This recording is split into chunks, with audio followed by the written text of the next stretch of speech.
Conversando hoje no canal do Tchau com o defensor público José Roberto Melo Porto, um dos principais nomes da Defensoria Pública aqui no Rio. E nós sabemos, eu vou apresentar meu amigo Jackson Vasconcelos, também cientista político, e nós sabemos, defensor, que a violência está muito grande no Rio. Mas, antes de mais nada, quero agradecer a sua presença. Obrigado, tchau. Alegria estar contigo aqui. Né? Tantas vezes a gente esteve junto pela televisão, né? Anos e anos aí. Uma alegria receber esse teu convite. E o Jackson também, mais uma vez, né, Jackson? Já tivemos aqui antes, em outra ocasião. Foi muito legal. Vai ser uma alegria trocar essas ideias minhas, né? Com vocês, pessoais. É uma ideia, porque a gente vê a cada dia crescendo a violência no Estado. E o defensor tem uma posição, às vezes a pessoa, a sociedade, encara o defensor público, pô, mas ele está defendendo tudo bandido, ele está defendendo o bandido, e as pessoas ficam naquela situação diferente de sentir uma... Qual a tua opinião, defensor? Isso na verdade é uma opinião que a gente vai construindo ao longo do tempo, né? Nesses meus quase uma década na defensoria, assim, eu tenho um volume enorme de trabalho, em primeiro lugar, né? E a maioria do tempo eu fiquei realmente em vara criminal, que é o grosso, né? Sobretudo pela antiguidade, assim, o pessoal mais antigo consegue, de repente, ficar em vara civil, né? Pela matéria, pela quantidade de audiência um pouco mais tranquilo. Então, é natural que no começo da carreira e agora mesmo no meio da carreira, a gente acabe trabalhando mais em varas criminais. E eu considero, assim, um privilégio para mim. Por quê? Se a gente pegar a minha história, outro dia eu conversava com um amigo sobre isso, talvez não fosse óbvio assim, que eu fosse virar defensor público. Por quê? Né? E, sobretudo, defendendo acusados, né, criminais. Por quê? Porque em 2006, né, de repente você vai lembrar, hein, tchau. O meu pai, que era desembargador aqui no TRT, morreu no assalto, né? Então, eu tinha 15 anos. Então foi ali pela primeira vez que conheci o luto e senti na pele a violência, né? E, concretamente, é engraçado que eu lembro que anos depois, né, eu morei fora no tempo, fiz intercâmbio, perguntava, violento o Rio? Eu falava, não é. Engraçado, né? Aí eu comentei isso com minha mãe uma vez, ela, mas tá esquecendo que teu pai morreu no assalto, é verdade, né? Mas assim, eu tive um contato concreto com isso. Mas eu lembro que desde a época, a minha reação não foi tanto uma reação de raiva, assim, do tipo, sabe? Talvez por temperamento, do tipo, bandido tem que morrer tudo mais. Não era. Eu pensava mesmo, ainda óbvio que num ambiente de colégio, né? Não vivenciou a realidade. Você pensava, se as pessoas pudessem ter as mesmas oportunidades que eu, talvez tivessem outras escolhas. Muito bem, isso é época do colégio, redação do Enem, onde todo mundo é especialista em tudo. O tempo passa, eu entro na faculdade, e aí eu vou estagiar na defensoria. Conheço lá um vizinho meu, defensor público, do júri. São só crimes dolosos contra a vida, né? Então, homicídio, fundamentalmente, tentativa de homicídio. E vou estagiar na defensoria. Se me perguntasse nessa época, Zé Roberto, você quer ser o quê? Eu não ia falar que queria ser defensor, não é a primeira carreira que a gente pensa, ainda mais o leigo ou quem está entrando na faculdade de Direito, né? Muito menos, eu quero ser advogado ou criminalista. Talvez não fosse minha reação básica. Mas as circunstâncias da vida me levaram para lá. Eu adorei o Tribunal do Júri, essa posição da defesa. Acho que eu também, assim, claramente tenho uma capacidade de falar. Para mim, o júri não é um tormento, é uma coisa que eu sinto até prazer, né? Então, eu gostei, fazia júri como estagiário. E ali eu comecei a enxergar uma coisa que o leigo, em geral, não percebe, né? Que é que, de fato, as acusações, né, do Ministério Público, as acusações em geral, as acusações elas têm excessos. Dificilmente, se eu pegar todos os casos pensando em júri, tá, que eu fiz, estagiário até hoje, centenas de júris, talvez 10% assim, eu tenha concordado quando eu li a acusação e falei, isso aqui não tem o que fazer. O resto todo tem questões, interrogações, sabe? Isso aconteceu, não aconteceu, essa é a melhor interpretação. Então, percebe que isso aqui a gente não está nem falando ainda de ideologia, de visão de mundo. Isso tem muito. Os presídios têm que acabar, o direito penal tem que acabar. Eu lembro de ver um debate uma vez que era assim, não, a gente não precisa do direito penal, a gente precisa de algo melhor que o direito penal. Aí o outro que estava na mesa falava, não, mas eu acho que em casos graves, tipo latrocínio, deveria ter prisão. Aí o outro, não, o que é isso? Era uma discussão assim que eu olho e falo, essas pessoas estão vivendo em que planeta? Porque tem outra máxima, que é o seguinte, né? O pessoal fala, para que serve a pena? Aí tem a questão da ressocialização, que é uma questão de fato. De fato, é ideal. O ideal seria que a pessoa saísse melhor do que entrou. Ninguém vai discordar disso. Acontece Mas não é só isso. Porque tem um outro aspecto da pena, que é o aspecto retributivo mesmo. A pessoa que cometeu um delito tem que pagar pelo delito. E eu acredito, sinceramente, que isso edifique a pessoa. Se a gente não sente o peso dos nossos erros, aí na nossa vida pessoal mesmo, a gente não muda. A verdade é essa.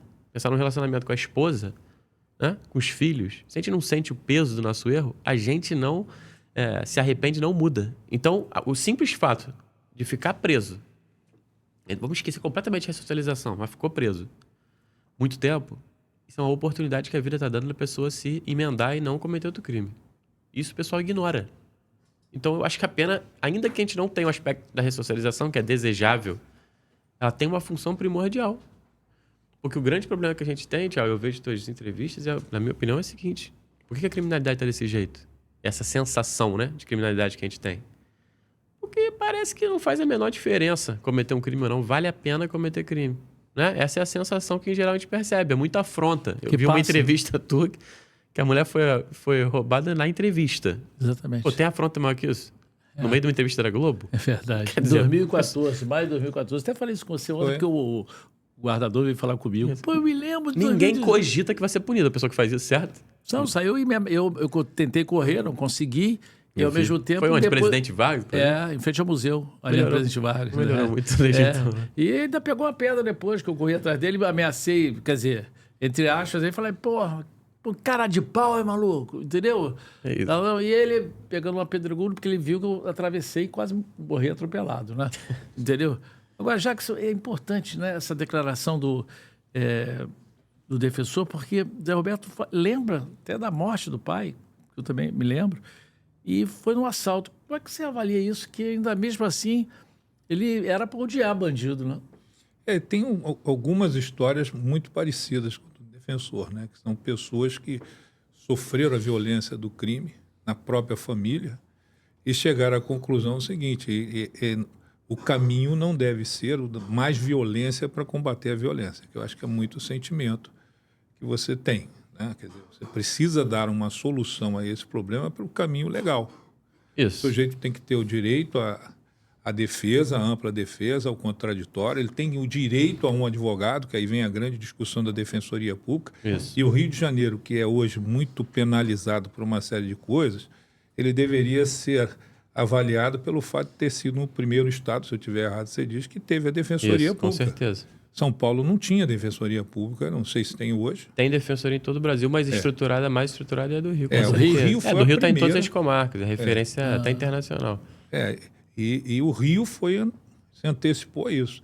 E aí vem um caso que a gente sempre fala, o seguinte: na justiça criminal, o promotor ele tem mais visibilidade positiva, porque o acusar é sempre melhor do que o defender.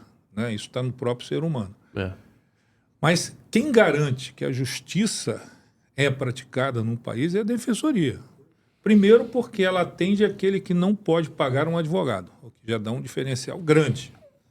Já dá um diferencial grande na sociedade de que só os ricos têm acesso à justiça. Segundo, é o que o defensor acabou de falar, o Melo Porto acabou de dizer. Assim, tem muitos processos que têm defeitos. Alguém precisa garantir que o sujeito seja punido exatamente pelo crime que ele cometeu com a sentença certa e sabida. E se for inocente, tem que ser inocentado. Então, são características que a defensoria carrega do ponto de vista de cidadania que muita gente não dá valor. Muita gente desconhece isso. Se existe um instrumento na justiça criminal que garante a cidadania, é a defensoria. Não é a promotoria nem é o juiz. É a defensoria, porque ela faz a igualdade entre as pessoas acontecer de fato. Que de novo, né? Uma coisa é visão de mundo. Eu não ignoro que tem muitos colegas ou outros... Já tem outras carreiras que enxergam realmente. É injusta a condenação. Ainda que tenha a formação de culpa injusta, ou por isso, por aquilo, vários outros aspectos que não são jurídicos, isso eu vou ignorar.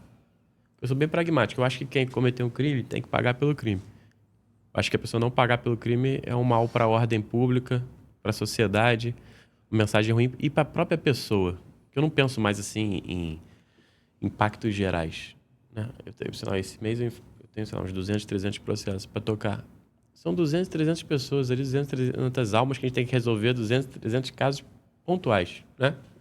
A verdade é essa. Cada processo é uma vida, a gente tem que resolver no 1 a 1, e assim acho que a gente tem um impacto. Num país religioso, eu costumo sempre chamar a atenção o seguinte: a justiça é a essência divina, né?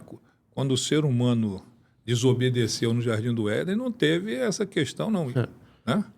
Quer dizer, então esse desenho existe, o sujeito foi expulso do paraíso, até que Deus constituiu um advogado de defesa. Né?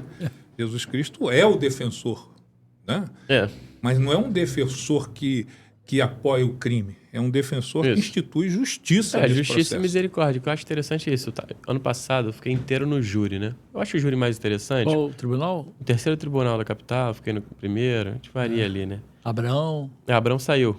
Agora ele tá na vara de organização criminosa. Elizabeth. Isso. Agora são 4 mulheres. Isso, 4, Tula, exatamente. Uma amiga, Alessandra. Alessandra no 1º, que é casada com Bruno Sacani, que é um amigo meu também.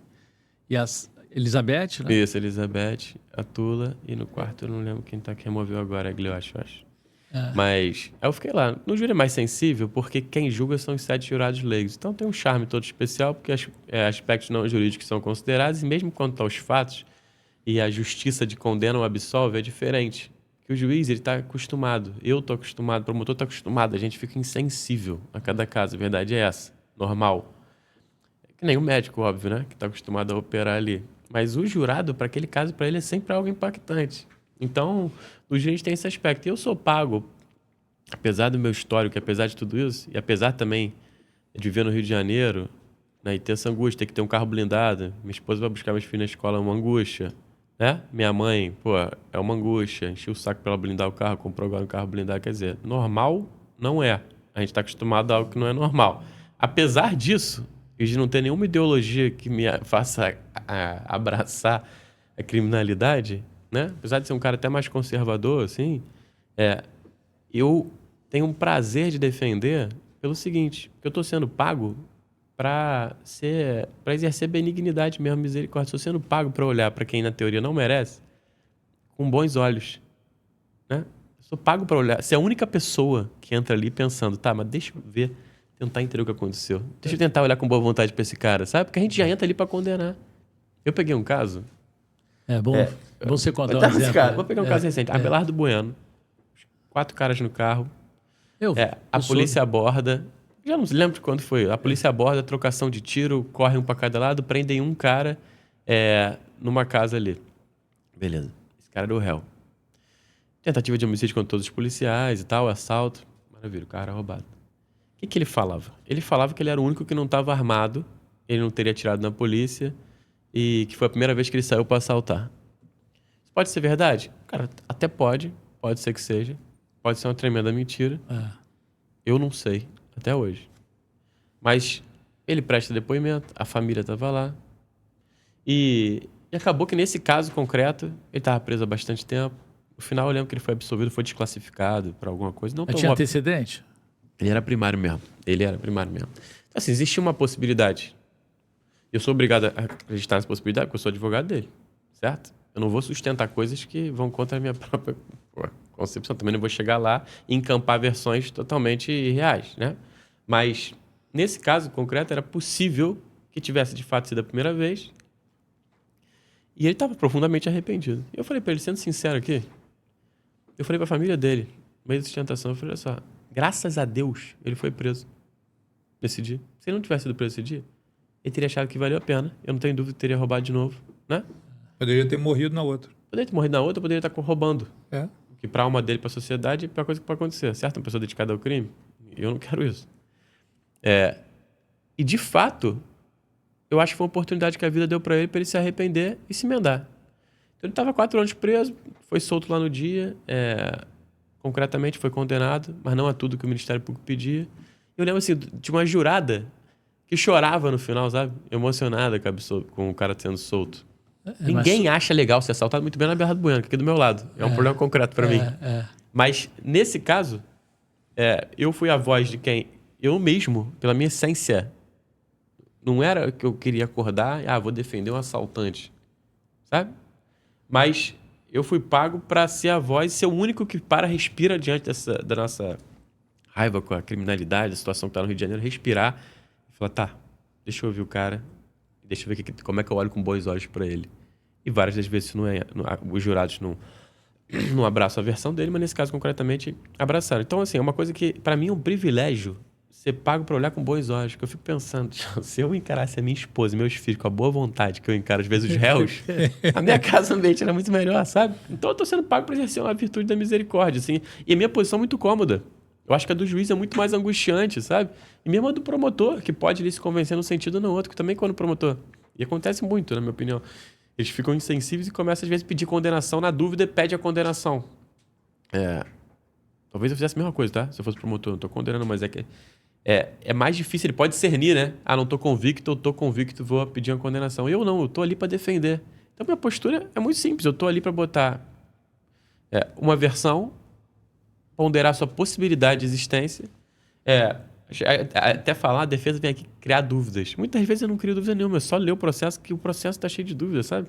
Eu lembro de um outro caso, isso foi inacreditável. Ano passado fui julgar, o caso era de 2003. Lembra do Concha Doce ali no começo da Barra, na Barrinha, no restaurante português? No Largo ali, porra, a delegacia é no Largo, certo? A delegacia da Barra. Já frequentei muito. Escuta ali, isso. Trabalhando. Né? Qual era a acusação? A acusação era que Frequentou trabalhando. Tem que ressaltar. Pois menos mal.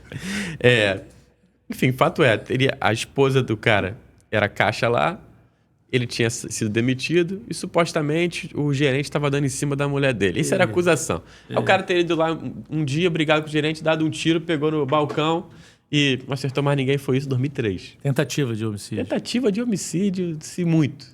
Aí em 2023 o processo foi julgado. Mas olha, 20 anos. Não é o normal. Mas eu falei, o que aconteceu? Aí inacreditável. Eu peguei pra ver o que aconteceu. Era o seguinte, queriam ouvir na delegacia a esposa dele, que de fato é testemunha ocular. E aí o Ministério Público pedia pro delegado ouvir, mandava o processo físico naquela época da delegacia. A delegacia soberbada pra caramba, dava 6 meses e devolvia pro Ministério Público atestando, assim, ó, pela sobrecarga de trabalho não podemos ouvir, mandava pro Ministério Público. O Ministério Público devolvia. Ficou 3 anos nisso, cara. E a delegacia, é no Largo do... Então, olha, eu não tô criando dúvida. Eu tô olhando e falando, gente... Aí tu 20 anos depois vai condenar o cara que é trabalhador porque supostamente deu um tiro. Eu lembro que tinha uma foto assim, que era a foto do balcão e tinha os sonhos em cima. Eu falei, gente, normalmente falar os sonhos foram destruídos. Eu falei, nesse caso nem os sonhos foram destruídos, porque os sonhos estão ali. Quer dizer, tem muito caso também que, assim, dá prazer de defender, porque seria um absurdo uma condenação. Tem outros casos que a gente defende e que a absolvição seria um absurdo. Mas por que e outros que são bola dividida, e eu respeito. Por que demora tanto essa... Normalmente não demora tanto. Nesse caso, concretamente, foi isso. Assim, caiu num limbo lá. Um caso simples pra caramba, que era um depoimento. Outros casos, às vezes, o processo anda, ele tem um primeiro júri, aí o júri é anulado por alguma razão, volta, né? Mas, em geral, a gente pega caso de, 3 anos, 4 anos. Eu vou fazer uma provocação à justiça, aproveitando a presença do jornalista. A percepção, né? Porque quando você fala de segurança pública, de crime, é percepção. Né? A percepção que a gente tem como sociedade... que os crimes que são solucionados são aqueles crimes que a imprensa dá importância. Os demais, não. Isso é... Não, eu acho o seguinte, tem muito processo criminal, roubo, tráfico, mas muito. Você pega uma pauta minha, esse mês eu estou na vara de crimes, especializada em crimes contra crianças e adolescentes. Só atrocidade, vítima criança e adolescente, abuso pedofilia, pra caramba, abuso pedofilia. Sexual. Agressão cruel, a criança né? e adolescente. Não, tortura pra mim. Mas assim, lá tem de segunda a sexta audiência, umas 10 audiências, lá tem que ouvir com um psicólogo e tal. 400 processos entrando novos por mês. Caramba, na vara. Olha o número. Aí você vê o número de uma vara criminal. Então, assim, tem muito processo e muita coisa que anda. Agora, é óbvio que também tem muitos que não são solucionados e eu tenho certeza, ouvindo de amigos delegados policiais, que tem uma escassez de recursos que, naturalmente, a gente sabe que a polícia ela tem que, às vezes, fazer opções. A gente sabe também que quando a polícia decide... muito dificilmente não vai achar. Apesar de que eu vi agora até aquele documentário do sumiço da irmã do Vitor Belfort. Eu tava. Caramba, é uma coisa angustiante mesmo. Passaram 20 anos e... Nada. Então, assim, às vezes isso acontece. Mas, no geral, a gente sabe quando a polícia quer, ela encontra. E, certamente, tem que jogar com os recursos. Eu acho que a polícia, sinceramente, tem muita gente com a retidão moral de intenção e faz muito. O Ministério Público também da mesma forma, ainda mais. O Judiciário, eu vejo juízes assim, muito dedicados, sabe? Muito. Defensoria também, evidentemente, com o nível de volume que a gente tem hoje, não tem como não ter dedicação. Eu vejo juízes super responsáveis, assim, até porque o CNJ fica em cima. Então, muita coisa é apurada. Sabe, é que a gente não enxerga. Agora, a quantidade de assalto... Jackson, efetivo policial, os policiais reclamam muito. Muito. Tem delegacia com 6, 7, 8 É policiais. isso. O padrão é esse. Aí não dá. É impossível. Fora as Eu acho que fazem muito com o que tem. Fora as condições, né? As condições de trabalho. Delegacia que... Outro dia um amigo meu estava dizendo, que eu considero amigo policial, tem mendigo dormindo lá, tem cachorro que entra e sai, não quer sair. O cachorro não quer sair da delegacia. Entendeu? Aí fica difícil trabalhar assim. Não, claramente a gente precisava de uma estrutura muito melhor. Sempre dá para ter uma estrutura melhor, né? Mas é o drama da administração pública, né? Assim como na saúde, na educação, a gente sempre queria ter mais. A sociedade ela tinha que se comover mais com esses assuntos. E outra, eu acho que tem um grande problema na questão da polícia e segurança pública, é o seguinte: eu acho que a polícia ela precisa ser moralizada. Porque se tem outra coisa, moralizada no sentido de a gente dar moral para a polícia. Porque claramente tem uma tendência de desgaste da imagem policial. É claro que tinha vários excessos. A gente sabe que acontece excesso, até porque é um cenário de guerra.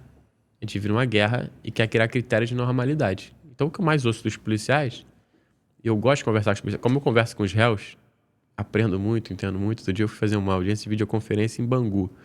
Né? Quando é alta periculosidade, tem que ter um defensor lá e um defensor na vara. Eu cheguei mais cedo e tal, demora, fiquei conversando. O cara supostamente tinha sido dono do morro lá em Japeri há muito tempo. Fiquei conversando com ele, tô aqui com o cara. Quero entender o que tá acontecendo, né? Aí eu falo, como é que era lá? Ele me contou e tal, o gerente, pra gente entender um pouco o lado deles. E aí ele fala, eu faturava 1 milhão por semana. Eu falei, caraca, 1 milhão por semana? Ele, vocês acham que a margem é uma maravilha? Tem que pagar a polícia, tem que pagar. O cara reclamando, parecia que tinha uma franquia do Mega Mart. Mas é legal ouvir isso, assim, eu gosto, porque eu aprendo um pouco do outro lado. E com a polícia muito mais. Eu converso com muita policial, testemunha, policial que trabalha no fórum. Eu gosto de ouvir a realidade deles também. PM pra caramba, eu gosto muito de ouvir. Impressão que eu tenho. Absoluta maioria trabalha bem, é sério. Absoluta maioria. E todos reclamam que cada vez estão se sentindo... Assim, não vale mais a pena o policial trabalhar. É isso mesmo. Esse é o discurso. É óbvio que eu também não sou responsável de dizer que... câmera corporal não tem que ter? Olha só, eu entendo perfeitamente a pauta da câmera corporal. Também entendo o lado do policial. Não tem que ter audiência de custódia? É outro tema interessante. Tem várias questões que eu também não sou responsável de dizer, não, vamos viver no medievo, a plena guerra, sem regras, a polícia faz o que quer. Mas, pro policial, eu tenho minhas dúvidas se vale a pena ser tão combativo. Eu acho que o policial, hoje em dia, ele quer só sobreviver. Eu imagino que ele seja tentado, né? A querer só sobreviver e receber o salário dele. Porque a impressão é que é tudo contra a polícia. Eu acho que o discurso é um pouco esse, sim. Não estou querendo ser simplista nisso, eu entendo que tem todo um outro lado.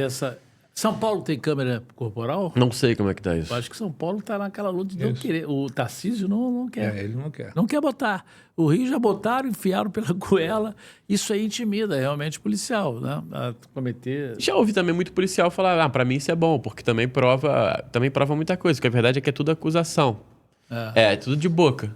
Eu tava lá, peguei o cara, ele mostrou as drogas. Peguei lá, o cara deu tiro, a gente devolveu. A gente acredita na versão dos policiais, eu imagino que pro juiz seja difícil. Houve 2 policiais, houve o réu, versões completamente conflitantes e acaba presumindo que a verdade tá com a polícia e segue o jogo. Tem imagem em certos casos, ajudaria muito a gente discernir o que aconteceu. Agora é mais um passo, assim como a questão da DPF, é mais um passo que imobiliza a polícia e eu acho que assim, o recado que você é dado para a criminalidade é um recado ruim, porque a sensação é de que fazem o que quer. Eu lembro que você falando com o desembargador Flávio Horta, quando mataram os médicos aqui. Aquilo ali é o epicentro do caos, concorda? A gente fica acostumado com o Rio, não pode vir turista. Fica imaginando se a gente fosse de fora, houve um negócio desse. Na Praia da Barra, tu tá sentado no negócio, tu vem e te mata porque te confundiu. Tu iria pra lá, tchau. Tu iria visitar essa cidade? Miliciano, mas nunca, meu amigo, eu não ia mesmo. Confundiram com miliciano, e o parente até da de uma deputada, né? que defende o crime. Essa é bom que defende o crime. Que defende o criminoso. Defende o criminoso? Ela defende o criminoso. Ela acha que o crime é uma questão de pobreza. Não é. Esse caso é muito curioso. Eu sou muito crítico com relação ao Estado. Até falei a primeira vez que você esteve com a gente aqui, com o Malheiros. Sou muito crítico com relação ao Estado brasileiro. Eu acho que você tem pessoas que estão determinadas a fazer o melhor, a correr atrás. e o Estado não dá a essas pessoas as condições ideais. Mas eu fico imaginando o seguinte, o sujeito desce do morro, vai ali e mata um médico. Eu tenho um filho médico, me senti na pele, por confundir. Isso é gritante, isso é monstruoso. Mas o mais monstruoso veio em seguida. Resolvido o problema. Foi o Estado, o governador do Estado, o Estado aceitar o julgamento por outro criminoso. Isso é verdade. Não, isso acontece muito. Assim, eu tenho a impressão de que a engenharia lá, o judiciário do Comando Vermelho, terceiro comando, é de uma eficiência. Resolveram o crime. Resolvido. E o Estado deixou. Eles têm código lá, sabia? ninguém. Código, tem Constituição, artigo 1º, artigo 2º. Funciona, política, é mais efetivo que o nosso. Na política eu trabalho muito com a percepção. Como é que foi a percepção? Eu não sei como é que está esse caso, tá? Provavelmente, assim, a liderança vai responder. Vão colocar. Você acha que vão prender a liderança? Não, acho que quando for preso vai responder. Certamente vai ser. Eu acho que é isso que vai acontecer. Não sei minimamente. A percepção minha de cidadão. Não, mas claro, a sensação de. Então é isso. Foi o seguinte: houve um estardalhaço. Mataram os médicos e tal. O governo se posicionou, a polícia correu. Claro. Aí quando os caras apareceram mortos, esfriou. O assunto saiu da minha tela. Saiu da mídia. Isso. E a mídia tem colaboração com isso também. A mídia tem que ir atrás saber o que ficou, o que aconteceu. Não, os mandantes, quem sabem que são os cabeças, não conseguem encontrar, porque é o tal do Orelha, né? Que está lá no... São umas lideranças do tráfico, que até o Adraco divulgou agora, mais 5, que estão dentro do complexo da PEN, complexo do Alemão, esquece, e não esquece que não vai chegar lá. Não vai. Só se tiver uma... E é que nem a facção paulista, né? Que para chegar, ninguém chega. E os braços vão se estendendo. Não, isso de segurança pública, quanto mais conversa, eu acho que ao menos eu entendo. Uma perspectiva de solução. Por isso que eu volto. Eu penso, meu caso é muito simples. Eu vou no caso a caso vendo o que aconteceu. Resolvi um, resolvi outro. E confio no discernimento do judiciário também, de quem vai julgar. E resolvendo. Porque eu não consigo enxergar mais soluções. Chegou nessa questão acho que é importante esse tema também, da audiência de custódia. Porque isso, na minha rede social... Não, esse é um tema que eu acho que ele tem mais visibilidade do que deveria. Sinceramente. Claro. Eu vou contar o que eu vejo na audiência de custódia. Eu lembro quando nasceu meu primeiro filho, eu estava fazendo audiência de custódia lá em Benfica, no primeiro dia que foi para lá. O que eu vejo na custódia, sinceramente? Bem, isso veio numa convenção americana de direitos humanos, falando que o preso tem que ser apresentado ao juiz em 24 horas. Eu queria uma primeira ponderação geral aqui, uma concepção minha. A gente fica pensando, os presos têm muito direito, processo penal muito garantista. O que eu acho, sinceramente? Eu acho que o nosso processo não é um devaneio garantista. Não é. Sabe? É um passo a passo ali, sem grandes invencionistas. Poderia melhorar, é evidente, poderia melhorar, mas o processo em si é uma coisa até meio óbvia se a gente pensar. Tem uma acusação, tem uma defesa, houve as provas e depois o juiz sentencia. Qualquer processo seria isso.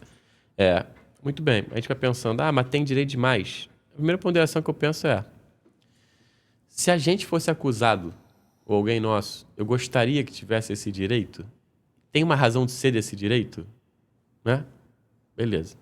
Claro que a gente não é criminoso, mas a gente não tá... A gente tem que pensar que é possível. Ainda que um filho nosso erre, a gente erre, né? Seria edificante que a gente tivesse essa possibilidade, essa ferramenta? Então qual a ideia da audiência de custódia? Se alguém for preso, só foi preso, tem que ser apresentado ao juiz em 24 horas. Esse prazo é até um pouquinho dilatado, mas... A ideia beleza, tem uma prisão, um juiz que é a autoridade estatal vai ver se aquela prisão se justifica. Tem um auto de prisão em flagrante. Beleza.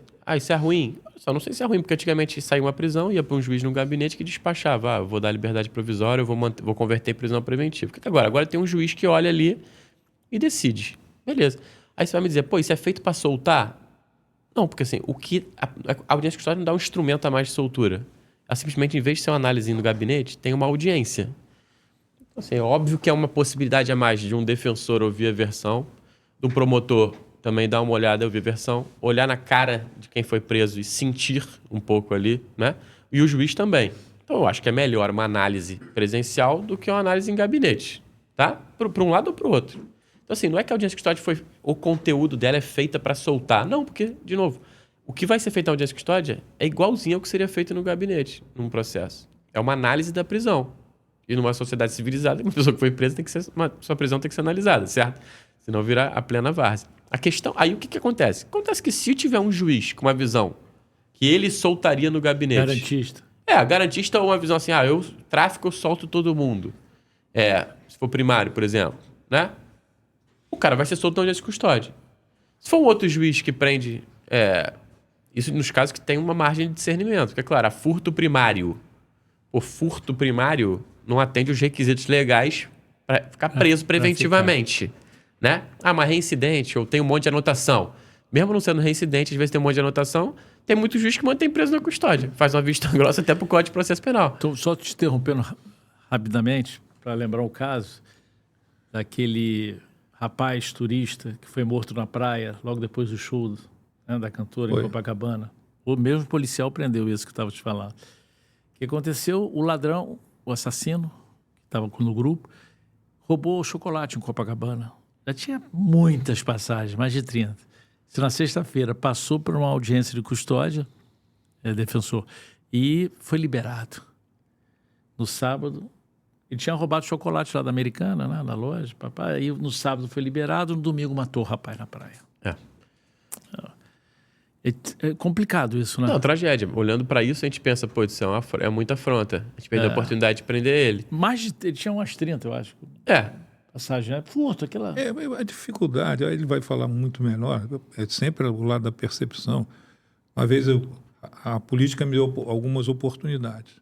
Uma das oportunidades foi uma vez conversar com um juiz sobre a questão da audiência de custódia. Ele me deu uma aula. Seu Jackson, você tem uma prisão em flagrante. É expedido um auto de prisão em flagrante. Eu não posso confiar nesse auto. Eu tenho que ouvir o policial, eu tenho que ouvir o defensor, eu tenho que sentir o criminoso. Agora é o seguinte, se todas as condições que eu recebo para decidir me levam a tomar a decisão pela soltura, eu tomei a decisão correta. Claro. Agora, eu não posso ser responsabilizado pelo que o cara fez em seguida... Isso é imponderável também. E é outra perspectiva, né? Realmente, uma pessoa que rouba um chocolate no rádio americano tem que ficar preso? Eu também não acho que a gente tem que encarar isso como se fosse um nada, não. Porque o coitado dos comerciantes vai em Copacabana é furto que não acaba mais. Eu não acho isso engraçado. É assim que começa a mensagem para a sociedade. Mas assim, olhando pela lei, um primário, eu, Zé Roberto, surtei, fui lá, peguei um desodorante, fui preso. Eu não vou ficar preso preventivamente. Primário, um furto, pela lei, não tem necessidade. Vai botar outras cautelares, tem que vir todo mês aqui, o cara também não tudo bem. Não, vai responder o processo. Não vai ficar preso preventivamente, a princípio.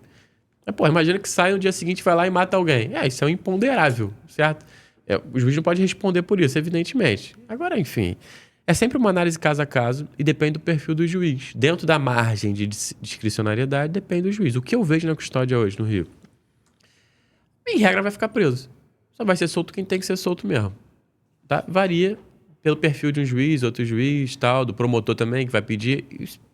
É o ser humano, certo? São julgamentos pessoais, individuais. Pode ser que acerte aqui, que erre ali. Pode ser que, num caso, o outro pensaria diferente. Mas, estando nos limites, né, nas 4 linhas lá do que deixa a lei, não tem um absurdo nisso. Eu não acho a custódia... Ela tem uma imagem muito... Outro dia eu parei numa blitz...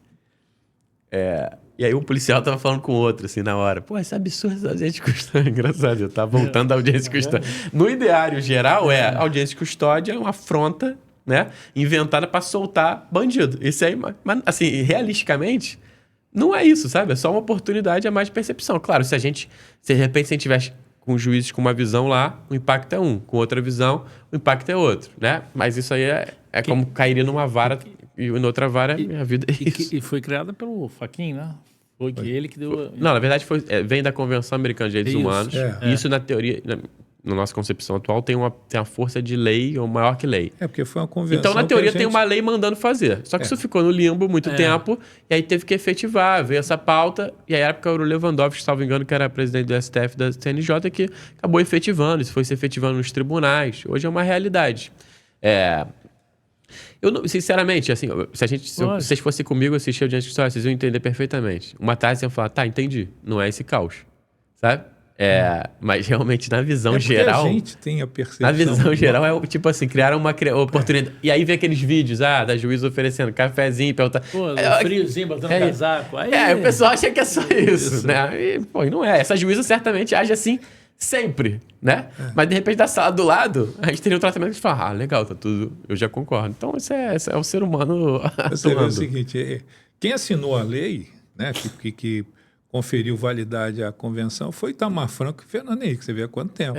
Isso. Depois a CNJ 92. saiu com uma resolução obrigando todos os tribunais a adotarem.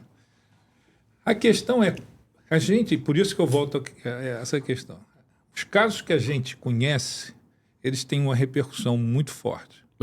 Mas você com certeza deve ter milhares de casos que o sujeito continua preso, mas que não vem A maioria absoluta fica presa. Entendeu? Então, como a gente não tem essas informações... Claro, é evidente, isso é normal. Eu estou ponderando aqui justamente porque, assim, tentando trazer o outro lado da realidade, dizendo, olha só, isso não é esse problema que a gente imagina, não é feito para isso. Eu acho até que é edificante, assim, ter uma audiência que mal não faz. Sabe, se fosse eu preso, acho que eu preferia assim, do que ficar lá preso e sair uma decisão, putz, eu não pude nem de falar. E o réu não pode, o preso não pode falar sobre o que aconteceu. É rápida a audiência de custódia. Pergunta, o Ministério Público analisa ali, né? Vê o auto de prisão em flagrante ou eventualmente outro mandado de prisão. Fala, não, na minha opinião tem que ficar preso. A defesa naturalmente vai pedir para não ficar preso. Em geral, tendo margem, o que eu vejo, continua preso. E aí pergunta se teve alguma ilegalidade na prisão e tal. Normalmente perguntar se foi agredido e tal, teve alguma lesão, mas também assim... não fala na hora? Fala disso. Ele fala se foi agredido ou não. Fala, teve agressão ou não. Isso é perguntado. Mas assim, tem auto... Ele pode falar que teve, mas tem um exame de corpo de delito, entendeu? É feito o exame. Isso respalda até a polícia. Senão fica no disse-me-disse também. Fui agredido pela polícia. Tá, mas agora... Não é só o que... A maioria pode falar que foi agredida pela polícia na prisão, mas teve uma audiência 24 horas depois... O juiz, primeiro, tá vendo se o cara tá machucado ou não tá machucado. E segundo, tem um exame de corpo de delito pro réu. Se ele falar que foi agredido, ele é encaminhado ali para fazer o exame de corpo de delito e aí vai ter um perito que vai falar, tá agredido ou não tá agredido. Entendeu? Pode ter um exame de corpo de delito e não foi agredido. Então acabou. Aquela tese dele também, sabe? Então, pros dois lados. Não é... Eu acho que a gente podia fazer, Tiago, um documentário da audiência de custódia. Sem brincadeira. Isso eu acho que falta nessa questão do judiciário. Só autorização e da segurança pública. Só acho que a gente conseguiria fazer. Tô pensando aqui alto. Por quê? Porque é legal o pessoal entender como é que funciona. Eu acho que eu ia ajudar muito a compreender. Entendi o que é. Porque senão a gente fica nesses recortes pontuais do WhatsApp. A da juíza perguntando se tá frio pro preso. Que ok, assim, humanamente... Ninguém quer que o outro também ficar entre nós. Ninguém fica escandalizado. Mas é que a gente fica imaginando que é só isso que acontece todo dia com todos os presos. Aí as pessoas ficam talvez revoltadas. Nossa, e não é isso que está acontecendo. A sociedade entende a lei penal como um instrumento de vingança e não um instrumento de punição. Então, muita sociedade... Mas o pessoal também tem a percepção de ninguém paga nada, a lei é muito boazinha para os criminosos. Eu tenho minhas dúvidas, eu penso muito nisso. O Código Penal não está ultrapassado, defensor Zé Roberto. Acho que o estelionato não dá prisão, o furto não dá prisão. Não, eu acho que assim, a gente pode aumentar alguma pena de alguns crimes. Talvez. O que eu vejo também, Tchau? Não tem uma visão geral do, vamos sentar e fazer um negócio racional. Não tem. Então assim, beleza, aí tem um crime. Saidinha, por exemplo, acabou a saidinha agora, certo? Saiu lá, matou o policial na saidinha. Aí todo mundo senta, vamos acabar com a saidinha, acaba com a saidinha. Resolveu, mudou ali. Mas isso não é pensado numa perspectiva geral, sabe? Aumento de pena. Acontece um crime aqui, agora saiu feminicídio. Virou crime autônomo, 20 a 40 anos. Eu nem discordo disso. Acho que o homicídio... Seria o quê? 12 a 30, o homicídio qualificado. O feminicídio é 20 a 40. Entendeu? As coisas são feitas pontualmente. Aí tu olha pro outro lado... a pena do furto é só essa aqui. O estelionato é só essa aqui. Tem uns descompassos muito grandes, sabe?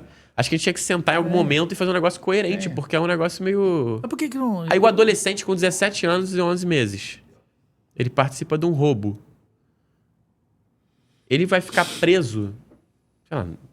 Fez tudo errado, 3 anos no máximo. Não vai acontecer, isso não vai acontecer. Primeiro que ele não fica preso no sistema prisional. Mas vamos lá, vai ficar 6 meses, vai ser reavaliado, beleza. Ainda que ele se comporte assim. Pior adolescente apreendido da história, fica 3 anos. Mais um mês, ele responde pelo roubo. A pena do roubo, 4 anos, a mínima. Sabe assim, por um mês ele estaria preso. Você é a favor da Isso aí, eu, sinceramente, eu fico em Maioridade, dúvida. O abaixar pessoal pra rasga as 16. vestes se eu falar que eu sou a favor. Eu acho o seguinte, eu trabalhei muito com adolescente, infrator. É onde me dá mais desesperança. É. Mais desesperança. Por quê? Porque tu olha, primeiro assim, família. Não tem família. 14 anos. Aí a mãe tá lá, meu filho saiu de casa. Como assim? Sabe? É desesperador.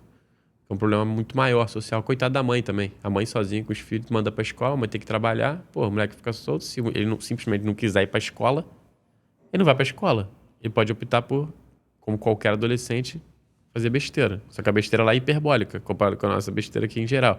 E assim, tu ouve com 14 anos, tu fala, cara, como é que a gente vai resolver isso aqui? Isso aqui tá perdido, a sensação é essa. Aí o juiz pergunta, tá estudando? Não tá estudando. Aí o juiz fala, mas tem que estudar. Mas cá entre nós, Tchau, eu estudava porque no final do ano eu ia pra Disney. Passa de ano direto que a gente vai pra Disney. Legal, pra mim vale a pena estudar. O que eu ia fazer se não fosse estudar? Agora, pô, mandar um moleque estudar, termina o colégio, faz uma faculdade, aí você vai, de repente, ganhar 5, 10 mil reais. Pô, ele olha pra isso e fala, cara, o que eu acho que a gente tem que fazer? Abraçar esses adolescentes e falar, vamos trabalhar. Porque eles não têm... Será que eles têm a chance de ganhar um dinheiro honesto? Sentir o gosto do dinheiro honesto? Porque sem essa possibilidade, realmente, ou estudar na escola pública, não sei onde eu vou chegar. Estudar pra quê? Me pergunto sinceramente, não sei responder. Não, mas... E ganhar um dinheiro ali no tráfico, sei lá, eu acho que a cosmovisão deles é outra, sabe? É meio desesperador, assim. Você vê que esses garotos de camisa preta aqui na Avenida das Américas, né? Os pontos do Parra Shopping, ali perto, né? Eu já fiz matéria sobre isso. A função é, qualquer idade, 15, 14, 13, 12, 17, 16, é furtar os telefones celulares. Isso tem muito. Não, eu vejo vários. Que chegou, tem várias anotações de furto já. Tá na rua, morando na rua. Garoto de 13 anos, viciado em crack. Tu olha pra isso e fala, caraca, eu não vejo isso aí. O que vai fazer? Não vejo, sabe? Já foi várias vezes apreendido. Já ficou internado 6 meses, mas sai, volta. Qual é a perspectiva que essas pessoas têm? Eu não sei como a gente pode abraçar. Sinceramente. A gente não tem uma alternativa? Educação, escola? Isso aí, mas tem que ser escola, de repente, integral. Botar pra trabalhar, sei lá, descortinar algum outro horizonte mesmo. E as famílias muito desestruturadas, sabe? Ali, pra mim, porque quando a gente tá com adulto... São 1.500 comunidades no Rio. Um mundo de gente infinito. Entendeu? Tomadas, a maior parte pelo tráfico. São 60 mil traficantes. São números impressionantes. Milhares e milhares de fuzis nessas comunidades. E qual a solução para botar, não sei, para pegar essas armas? Não pega, entendeu? Chegam de todos os lados. E aí muita corrupção. E aí exatamente. Não, claramente tem muitas brechas. Lógico. E aí eu te pergunto, a DPF, que impede, o STF impede agora, não, já há um ano, 2 anos, né? Impedindo a operação, desde a pandemia, impedindo a operação da polícia, tanto civil como militar, lá dentro para pegar. O próprio Sindicato das Cargas também está indo falar comigo que não consegue, porque é um caminhão atrás do outro sendo levado e não consegue recuperar, ou uma vez ou outra que recupera. Você é a favor dessa DPF? Eu não olhei os contornos da DPF, não conheço os contornos delas, alegações. Mas assim, a DPF talvez seja a maior bandeira hoje de esperança mesmo pra polícia, assim, sei lá, na visão da polícia, né? Tipo, cara, o que falta? O que é pra fazer então, né? Tô falando do que eu ouço dos policiais. Eu não sei quais são as coisas da DPF. Certamente tem um outro lado da história, que é um lado que não chega pra gente. Tenho certeza que é uma tragédia as operações dentro das comunidades. Mas assim, a gente precisa, que é impossível, infelizmente, a gente precisava todo mundo sentar, decidir o que a gente quer e fazer uma política coerente com isso. Porque do jeito que tá, não tem melhora mesmo. Não tem melhora. Sei lá, tô falando enquanto cidadão aqui, sabe? Uma opinião leiga. Eu ainda acredito o seguinte, quer dizer, nós trabalhamos muito, nós, sociedade, Estado, trabalhamos muito errado nesse processo. Muito errado. Porque a gente acostumou, Roberto, a resolver o problema pela consequência e nunca pela causa. A gente nunca vai à causa do problema. A gente vai à consequência. Quando se trata de segurança pública, só se vai à consequência. Nunca se vai à causa. Eu tive a oportunidade de estar com o Giuliani 2 vezes na minha vida. Né? Prefeito de Nova York. 2 vezes na minha vida e rapidamente. Uma vez ele estava aqui no Copacabana Palace. Era época de eleição e tal. E um dos candidatos com quem eu estava queria contratá-lo. As 2 vezes ele me disse a mesma frase e está registrado no livro que ele autografou para mim. Disse assim, vocês só vão resolver o problema no dia que você resolver a polícia. Ou a sociedade dá dignidade à polícia, ou não tem polícia para resolver. Foi o que ele fez lá, em alguma medida. Foi. E aí, quando você vê o modelo, que ele até disse assim, não fui eu que resolvi, veio antes de mim, ele ainda falou dessa forma mesmo, no inglês dele. Ele falou assim, antes de mim veio um prefeito negro. E ele instituiu um modelo de trabalhar com a polícia que eu simplesmente conservei e aprimorei. Sim. Eu sentava com a polícia todos os dias. E eu queria saber de cada uma das regiões, porque lá o prefeito cuida da segurança, assim, houve um crime na sua região, como é que ele está sendo resolvido? Vamos conversar com a promotoria. Tal. Então, você perdeu esse instrumento. Né? A gente perdeu muito esse instrumento que é a polícia. Hoje ela tem sido, toda a nossa conversa aqui está gerando muito em torno dela. Eu acho que é legal um fenômeno que eu estou vendo agora, é isso, está tendo muito podcast até policial. A gente está ouvindo policial, tanto o operacional, né, que entra um pouco do lúdico, a gente tem uma curiosidade de ver essa história, mas também uma visão da polícia. Eu também tenho tentado conversar com vários policiais, eu não tenho uma conclusão minha, mas eu vejo que os policiais, sobretudo quem teve cargos maiores, assim, né, gente bem intencionada, eles, se eu fizesse uma lista, eles têm uma lista clara de pontos para melhorar. Você não aperta um botão e melhora. Mas você for ajeitando aqui, por onde está vindo esse fuzil? Eles têm a desconfiança aqui. A gente vai ajeitando um ou outro pontinho. Eu acho que eles sabem caminhos para melhorar. Agora, realmente tem uma descontinuidade. Agora, tem uma descontinuidade até de política. Toda hora muda. Cadeia é a solução, porque o presidente lá do El Salvador, né? O que ele fez? Ele construiu uma cadeia lá de 60 e tantos mil pessoas, mandou prender todo mundo. Quer dizer, caiu demais a criminalidade lá, defensor José Roberto.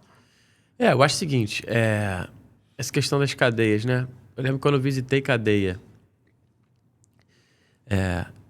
assim, varia muito de uma cadeia para outra quais são as circunstâncias. Eu lembro que numa delas que eu fui, confesso que eu achei que eu ia achar coisa pior. Em outra que eu fui, realmente era muito ruim. Mas dentro da perspectiva que eu estava falando, mas também acho que assim, não tem como ser bom.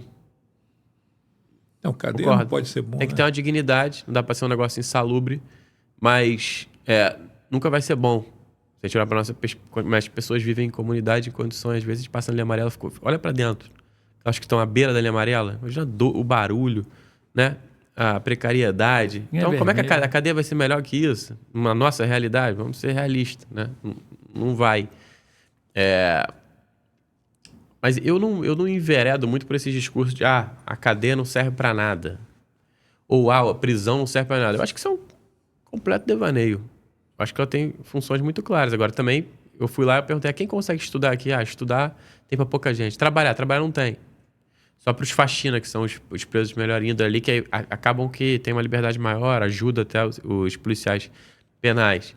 Então, é claro que a gente poderia realmente estar preso ali, a gente poderia pelo menos pregar alguma coisa melhor, oportunizar uma melhora. Até porque a lei obriga, a LEP traz esse direito, é um direito do preso, se quiser estudar e trabalhar. Imagina o cara passar 24 horas do dia Não, é desesperador, porque é que ele fica sem preso... ter o que fazer. Não, mas ia numa cela mesmo. Ele tem 1 hora por dia que ele vai pro corredor. Aí 1 hora na semana tem um banho de sol lá fora.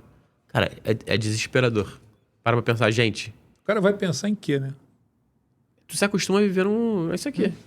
Tu vive aqui, tua vida é isso aqui por anos. E eu fui lá ouvir um preso. Quando eu saí nesse dia, quando você abre o portão e vai ali mesmo entre a entrada principal da cadeia e das celas, que já tem uma grama, tu vê o céu. Eu experimentei uma sensação de caramba, que liberdade. Imagina uma pessoa sendo solta. Eu fiquei pensando nisso. 5 anos preso, tu foi solto. Tipo, é uma sensação... O que é triste apesar de tudo isso, a pessoa não enxergar uma possibilidade de, eu prefiro outra coisa pra minha vida. Olha, outro ponto que eu gostaria de discutir aqui nesse podcast sobre segurança pública, está muito bom, o papo não fica sem resposta, né? Bem claro. Por exemplo, teve a juíza que impediu, a polícia o governo governador Cláudio Castro tentou modificar, o presidente do TJ tentou. O menor, porque qual era a função da Polícia Civil ali, da PM, no dias de sol, fim de semana, Ipanema. Ah, tá. Lembra? Ipanema, Copacabana, Leblon. Então, mesmo o jovem que não tinha, o menor que não tinha documento, Jackson, do Zé Roberto, ia para a delegacia, mesmo assim, leva papá. Aí ela impediu. Qual a tua opinião? Porque ela só em flagrante, só se tiver furto. O que ela tá falando é o seguinte: vamos seguir a lei. Certo? Ela tá falando, vamos seguir a lei. A decisão, não tem como eu falar, a decisão está errada juridicamente, by the book. Agora, numa perspectiva fora do direito, se a gente conversar com o governador, né? Ele vai dizer, putz, isso aqui é o caos. Não consigo fazer nada. É um pouco complicado, porque assim, a sensação que eu tenho é a seguinte, tchau, eu não vou falar, quem segue a lei, que eu tô falando, a audiência custódia tá errado. Pô, tá seguindo a lei, não tá errado. Se eu falar que seguir a lei tá errado, eu... Sabe? Pô, a gente quer viver onde? Porque a gente cai no casuísmo. Beleza, a gente tem o nosso casuísmo. Então vai ser um governo de direita, vamos resolver isso, pegar El Salvador. Ah, legal. Mas se for um governo de esquerda, fazendo tudo o que quer, vamos virar Venezuela, a gente vai achar legal? Não vai. Então, alguma medida a gente ter balizas, uma segurança para todo mundo. Essa baliza é a lei. Beleza, é a lei. Que, no geral, não é tão ruim quanto a gente imagina. Mas a sensação que eu tenho um pouco é... A gente vive num estado de exceção da segurança pública, a gente vive numa guerra civil completamente fora do controle. A gente está acostumado a ser roubado de fuzil, é uma possibilidade. Tô voltando do centro, é possível que eu seja roubado de fuzil. Uhum. Cara, a gente tá acostumado com uma coisa que não é normal. Não é normal. A gente tá calejado com uma coisa que não é normal. E a gente tá querendo encarar essa situação num cenário de normalidade. É aí que vem isso. Sabe? É a sensação de quem tá vivendo aqui e priorizaria, de repente, soluções excepcionais, confiando que sejam soluções excepcionais com as quais ela concorde.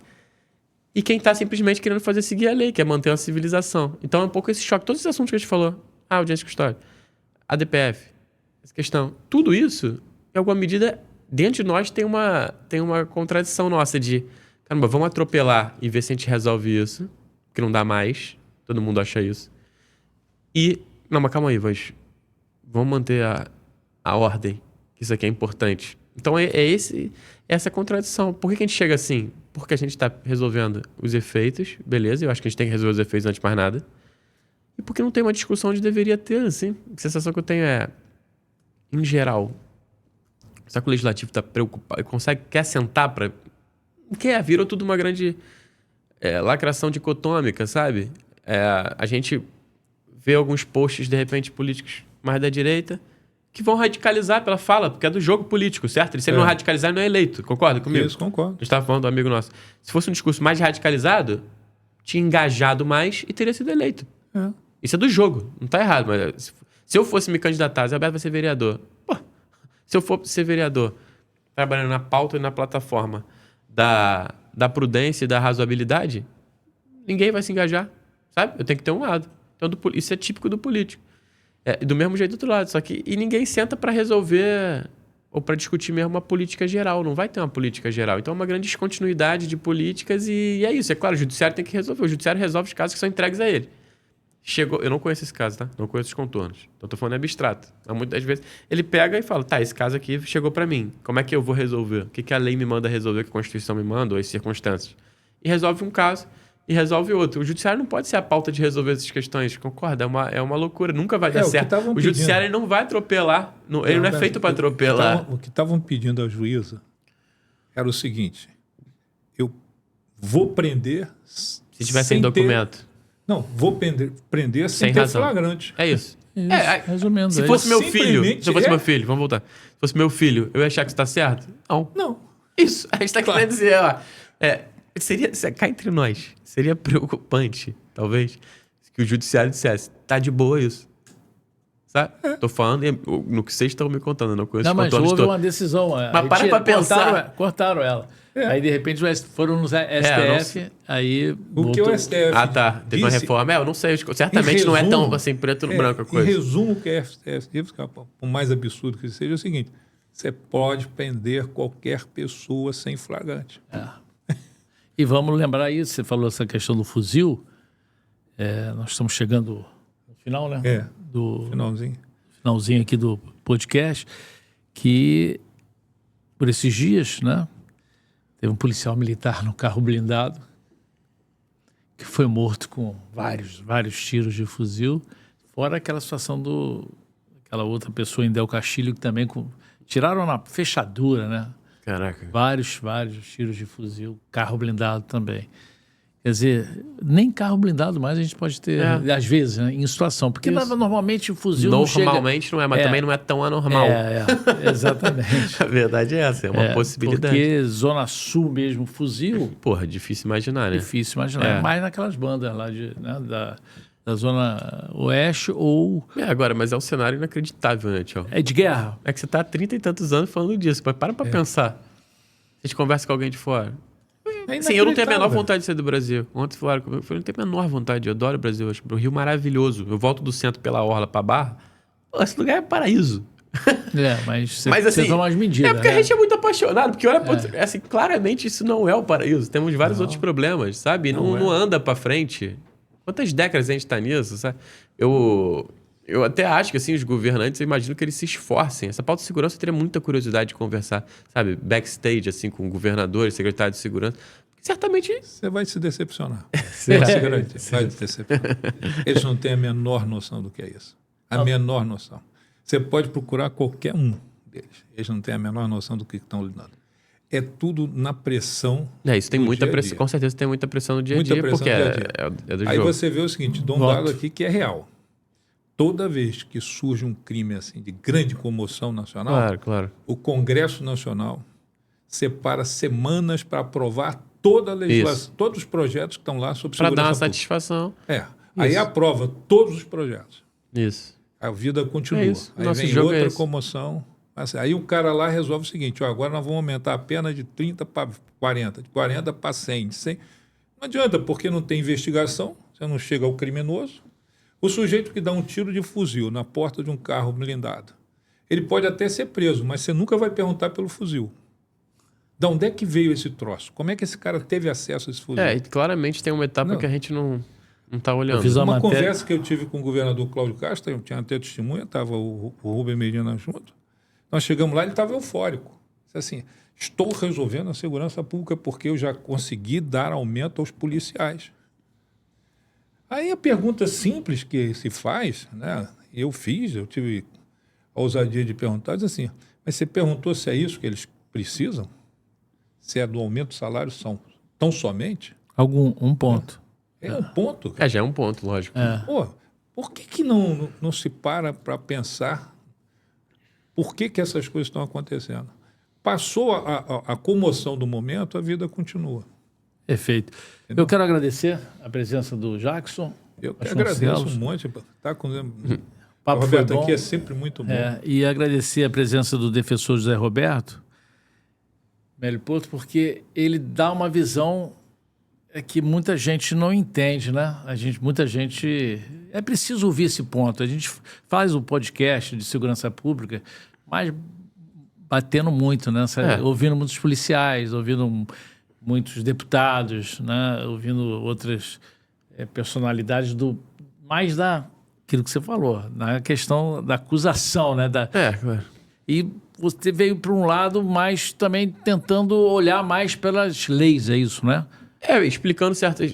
Eu vejo muita coisa também, né? O pessoal discutir esses pontos, essas bandeiras, mas eu vivencio elas no dia a dia, no volume. Então eu vejo que isso é custódia, audiência e custódia, por exemplo, coisa que no lúdico, no imaginário, é feito com a finalidade de desordenar a segurança. E não é, em absoluto, sabe? Até os resultados mesmo, se a gente pegar a estatística, quantos ficam presos, de repente o pessoal ia dar uma...